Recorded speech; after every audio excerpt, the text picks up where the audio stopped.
You know what it feels like when a system fails you? Not in a minor way like not getting your mail on time, but genuinely misreads a situation and punishes you when you are in the right? What if I told you that you are not alone in these feelings, as students all across America are being wrongfully punished by a system that should support them, and the weapon that the school system uses against its students is called the zero tolerance policy. We have all been students at one point in our lives. Some of us receive an at-home education from homeschooling, while the vast majority of us are thrust into public schools to receive our educations. It is supposedly a safe place where fights are not supposed to happen. But as many high school students can attest, that is far from the truth. As we witness fights firsthand in the cafeteria, hear about fights through gossip, and God forbid, are actually involved in a fight. As any good student should know, any involvement will get you punished, as is written on the zero tolerance posters hanging on the walls of our schools. I hope those of you who are listening to me and know what I am talking about will think back to those days and remember that bitter feeling we felt as we knew the system would work against us rather than for us. I remember looking at those signs and feeling bitter as I walked the halls of my old high school. I wasn't a perfect student. I got decent grades in classes, and, I was in the marching band. Hell, I even did theater. And one of the things I am most proud of is never tarnishing my school record by getting into a fight. It's true. My sister and my whole family will vouch that I am one of the most non-confrontational people you could ever meet. So I myself never got to experience the blunt edge of the zero tolerance policy, but I have witnessed others fall victim to it. The purpose of school is to give students a place to grow and find their direction in life. And it should be a virtuous place as well, where tolerance of those who did nothing wrong should go without saying, and discipline should be within reason. Right now it is neither of those things. The no tolerance policy towards fighting needs to be changed to protect victims rather than punish them. The no tolerance policy can actually have the inverse effect and cause more violence. Now, let's look at an extreme example for this argument right here, with that example being John Wick. Now, I know this may seem like a bit of a stretch, but hear me out here. Do you know why John Wick is such a force to be reckoned with?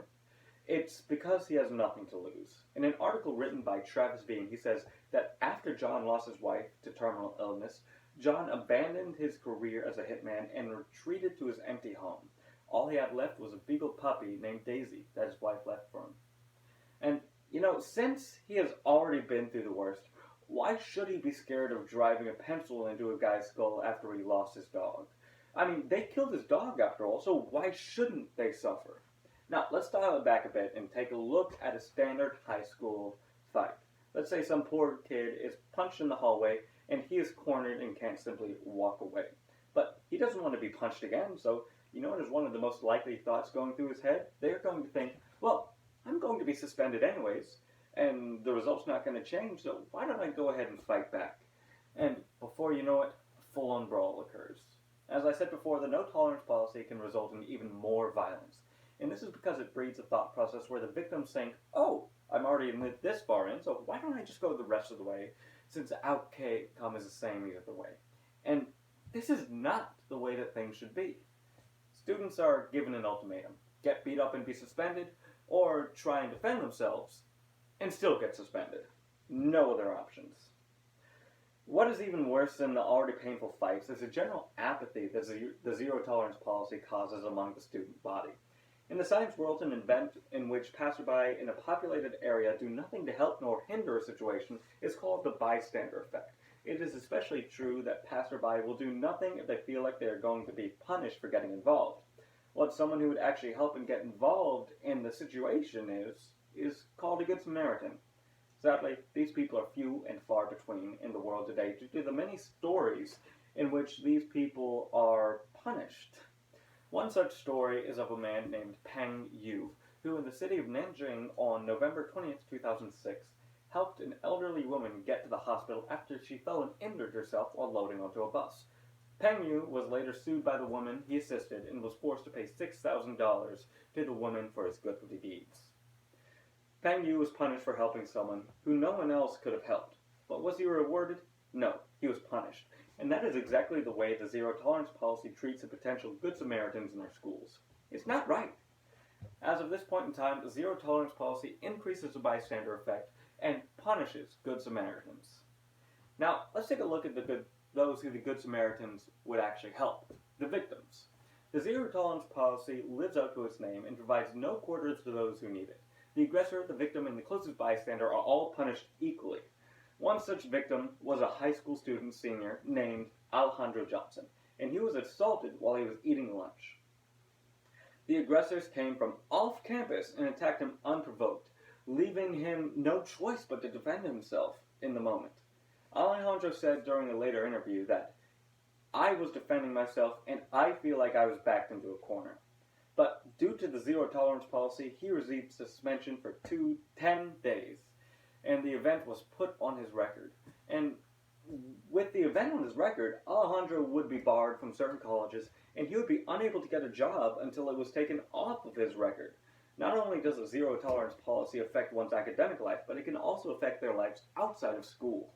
And that is made even worse considering that many victims simply don't deserve it. What could be a way to fix this glaring issue with the current zero tolerance policy? The answer is simple.